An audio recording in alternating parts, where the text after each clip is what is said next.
Arkadaşlar merhaba. Sizlere bu videoda NX'e yeni eklenen Planner Deburring yani bahatma komutundan bahsedeceğim.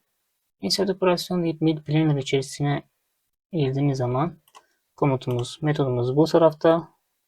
İlk olarak örneğin üst kısımlara pah atacağız. Geldim. Takımın ismini pah alt üst yazıyorum. Enter. Misal veriyorum, çapı 10'luk olsun. İşte çeşitli elinizdeki değerleri, elinizdeki takımın değerlerini buraya yazıp işte FL'sinin boyunu hesaplatmakta sıkıntı yaşamazsınız. Takım 1'de, H1'de onayladım.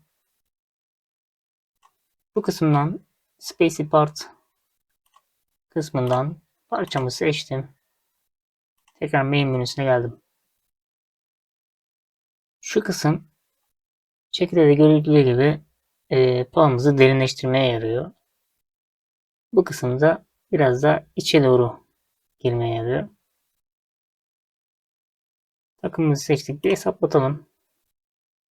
Görmüş olduğunuz gibi otomatik algıladı çizgilerini. Şimdi oynama yapacak olursak şurayı bir görelim. Biraz daha derinleştirme açısından. Örneğin 10'da 5.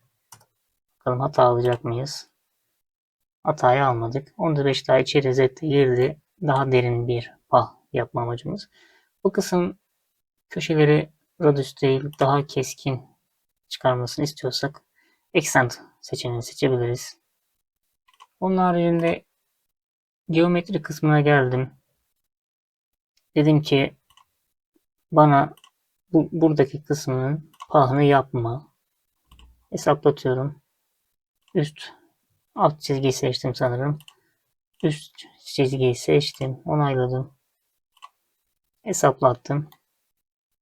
Tabi şu anda üstü değil altı gördü. Peki ben istiyorum ki buradaki dilin hiçbirine girmesin. Şurada holds komutumuz var. %150 aktif. Kabul etmedi. Örneğin %400'lük bir takım yüzdesi yazarsak bu sefer hiçbir deliğe pahımızı atmıyor arkadaşlar. Excel stok veya tutucu belirtmek isterseniz pabuç burayı seçebilirsiniz. Onun haricinde devir ilerlememizi bu kısımlardan deviri ilerlememizi de buraya yazabilir. Giriş çıkış ayarlarımızı da uygun olanı yazarsak programımız tamamdır arkadaşlar. Otomatik ark geliyor ve girişi ark, çıkışı ark olduğu için hani çok da böyle sorun yaşayacak bir komut değil. Peki bu iç yani üst pah bir de ters pah komutumuz var yeni gelen özellikle beraber. Bunu da direktmen takımımızı ters pah olarak seçtiğimiz zaman orada alt pah yazalım. Alt pah yazalım. Örneğin bu da 16'lık takımımız olsun. 2 numarada otomatik algılıyor arkadaşlar. Direktmen parçamızın alt tabanlarına, alt taraflarındaki bağları işlem görüyor. Voice komutu metodu açık olduğu için buraya da girmedi. Örneğin burayı kapatırsak tekrardan bu direklerin iç taraflarına, iç kısımlarına girecektir. Üste yaptığımız pah komut metodu ile alta yaptığımız metot aynı arkadaşlar.